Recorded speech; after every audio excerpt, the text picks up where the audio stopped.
2003년 미국에서 광우병 소가 3마리 발견되면서 미국산 쇠고기 수입이 전면 중단됐다. 3년이 지난 2006년 한미 FTA가 추진되는 과정에서 미국은 노무현 정부에게 미국산 쇠고기 수입을 재개해달라고 요구했다. 원래 쇠고기 수입은 FTA와 관련이 없다. 외국산 쇠고기 수입을 막는 데에는 두 가지 방법이 있다. 하나는 수입되는 쇠고기에 세금을 부과해 수입을 막는 방법, 즉 관세 장벽이다. 또 하나는 수입 위생 조건을 까다롭게 만들어 수입을 막는 비관세 장벽이다. FTA는 관세 장벽을 다루는 협정이다. 반면 광우병 발생으로 인한 미국산 쇠고기 수입 규제는 국제수역사무국, 즉 OIE의 기준에 따른다. 따라서 미국 정부가 노무현 정부와 관세 장벽 영역인 한미 FTA를 협상하는 과정에서 비관세 장벽 영역인 미국산 쇠고기 수입 재개 요구를 한 것은 이례적인 일이다. 그렇다면 미국 정부가 한국에 미국산 쇠고기 수입을 요구한 이유는 무엇일까?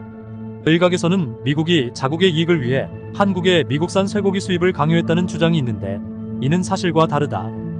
광우병 소가 발견되기 전 미국산 쇠고기가 가장 많이 수입됐던 2003년의 경우에도 수입액은 8억 4,694만 달러로 전체 대미 수입액 248억 달러의 3.4%에 불과했다.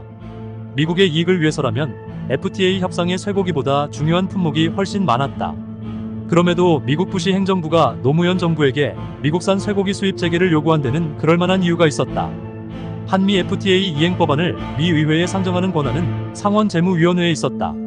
당시 상원재무위원회 위원장은 맥스 보커스 상원의원이었다. 문제는 보커스 상원의원의 지역구가 쇠고기 주산지인 몬태나주였다는 것이다. 보커스 상원의원은 본인의 지역구를 챙기기 위해 노골적으로 쇠고기 협상과 한미 FTA를 연계시켰다. 따라서 한미 FTA 이행 법안의 미 의회 상정을 원했던 부시 대통령으로서는 보커스 상원의원의 요구를 무시할 수 없었다. 이처럼 쇠고기 협상은 애초 미국 전체의 국익 문제라기보다는 한미 FTA의 미 의회 통과 과정에서 보커스를 설득시키기 위한 문제였다. 노무현 정부는 부시 행정부의 요구를 받아들여 2006년 1월부터 30개월령 미만의 뼈 없는 살코기에 한해 미국산 쇠고기 수입을 재개했다. 그런데 문제는 농림부에서 터졌다.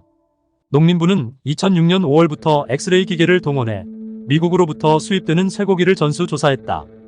통상 이런 경우 샘플링을 하여 조사하는 것이 일반적인데 이처럼 수입 물품 전체를 전수조사하는 것은 사상 초유의 일이었다.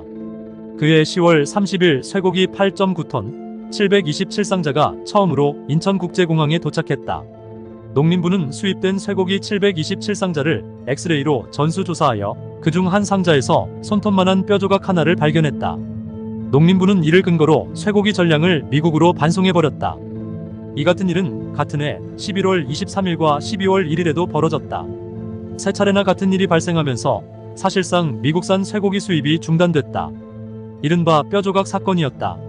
뼈조각 사태는 국제원칙에도 크게 어긋나는 행태였다. 샘플을 채취해 표본 조사를 해서 뼈 조각이 나왔다면 전량 반송을 하는 것이 맞다. 그러나 전수조사를 해서 뼈조각이 나왔다면 뼈조각이 나온 상자만 반송하는 것이 원칙이다. 농림부는 이 같은 국제원칙을 깬 것이다. 이처럼 뼈조각 사건으로 미국산 쇠고기 수입이 다시 전면 중단되자 미국 정부와 의회는 노무현 정부의 이해 못할 처사에 크게 분노했다. 바이런 도건 미 의회 상원의원은 2007년 1월 주미 한국 대사를 만난 자리에서 다음과 같이 말했다. 현대자동차 수입 물량 70만 대를 전수조사해 한 대라도 문제가 있으면 전량 한국으로 반송하겠다. 이외에도 보커스 상원의원을 비롯해 미 의회 전체가 한국 정부에 대한 들끓는 분노를 표출했다. 사태가 확산되자 부시 미 행정부는 2007년 3월 다음과 같이 경고했다. 한국 정부가 쇠고기 문제를 국제원칙에 따라 공정하게 처리하지 않으면 앞으로 미국 시장에 한국 상품을 팔 수 없을 것이다. 당초 쇠고기 주산지인 몬태나주를 지역구로 가진 보커스 의원의 개인적 이해로 시작된 쇠고기 문제였다.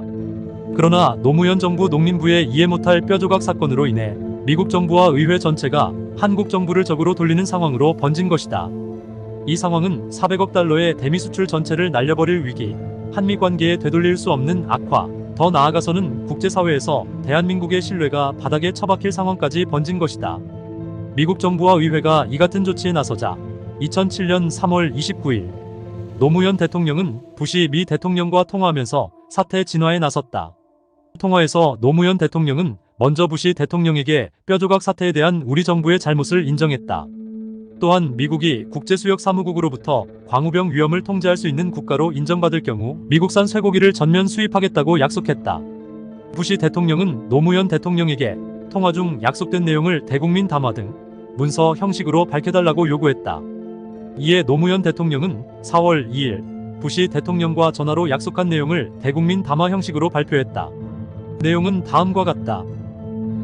다만 저는 부시 대통령과의 전화를 통해서 한국은 성실히 협상에 임할 것이라는 점, 협상에 있어서 국제수역사무국의 권고를 존중하여 합리적인 수준으로 개방하겠다는 의향을 가지고 있다는 점, 그리고 합의에 따르는 절차를 합리적인 기간 안에 마무리할 것이라는 점을 약속으로 확인해 주었습니다.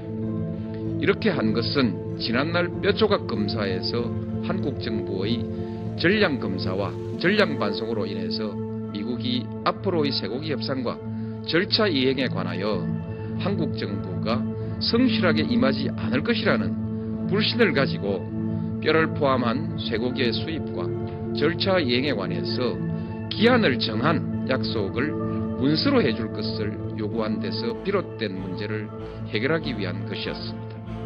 저는 저희 구두 약속이 쌍방의 체면을 살릴 수 있는 적절한 타협이었다고 생각합니다. 이처럼 노무현 대통령은 미국이 국제수역사무국으로부터 광우병 통제국 지위를 얻을 경우 미국산 쇠고기를 전면 수입하겠다고 약속했다. 뿐만 아니라 부시 대통령의 요구에 따라 약속 내용을 대국민 담화 형식으로 공표해버렸다. 그리고 한 달 뒤 국제수역사무국은 미국, 브라질, 캐나다 등 국가에게 광우병 통제국 지위를 부여했다. 노무현 정부는 양국 정상 간의 약속에 따라 미국산 쇠고기를 전면 수입 개방해야 할 입장이 된 것이다. 담화 이후 미국산 쇠고기의 제한적 수입을 재개했지만 미국 정부는 양국 정상 간 약속대로 국제수역사무국의 권고에 따라 전면 개방해 줄 것을 지속적으로 요구했다. 2007년 9월 호주 시드니에서 아펙 정상회의가 열렸는데 이때 부시 대통령은 노무현 대통령에게 약속을 지키라고 요구했다. 노무현 대통령은 약속한 대로 쇠고기 수입 문제를 임기 내에 처리하겠다고 다시 한번 약속했다. 그러나 한미 쇠고기 협상은 더 이상 진전이 없었다. 외교부 등 관계부처에서는 노무현 대통령이 두 차례나 부시 대통령에게 약속한 이상 국제사회의 신뢰를 잃지 않기 위해서는 임기 중 반드시 쇠고기 협상이 타결되어야 한다는 입장이었다. 그러나 노무현 대통령 청와대 참모들은 한미 쇠고기 협상을 임기 중 타결할 경우 2008년 4월 총선에서 민주당이 필패한다는 이유를 들어 임기 중 타결을 반대하고 나섰다. 이처럼 강요와 참모들 사이에 미국산 쇠고기 수입과 관련된 의견이 갈라지자 2007년 12월 24일 청와대에서 긴급관계장관회의를 열었다. 이 자리에서 노무현 대통령은 부시와 약속한 미국산 쇠고기 전면 수입을 임기 내 끝내지 않고 차기 정권에 미루는 것으로 결정했다.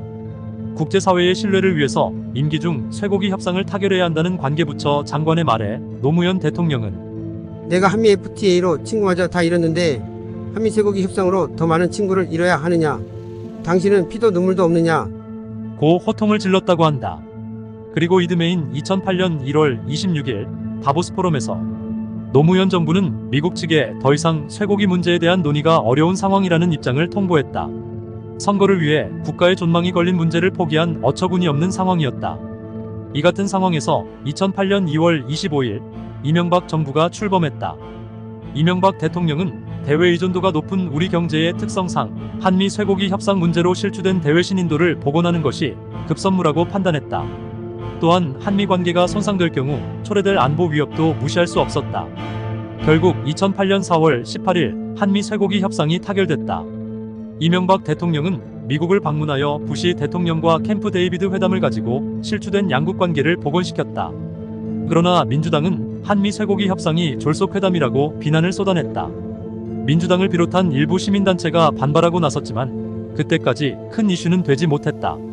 그러나 쇠고기 협상이 타결된 지 열흘 후인 2008년 4월 29일 MBC PD수첩이 미국산 쇠고기 과연 광우병에서 안전한가라는 제목의 프로그램을 방영했다.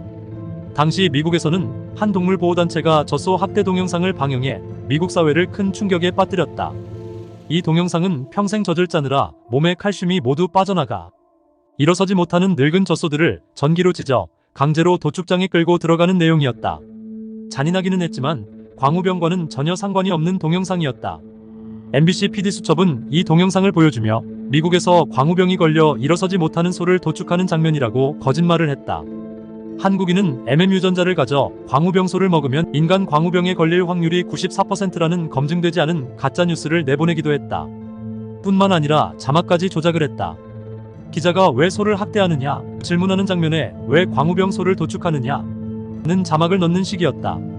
이 프로그램이 방영되자 광우병 관련 수많은 가짜뉴스들이 인터넷에 도배되었고 일부 연예인까지 가짜뉴스 유포에 앞장서면서 국민들은 극도의 공포에 빠졌다. MBC PD수첩 보도와 관련하여 이명박 정부, 정운천 농림수산식품부 장관이 PD수첩을 명예훼손 등으로 고발했다. 대법원은 MBC PD수첩의 보도 내용이 허위라는 사실을 인정했다.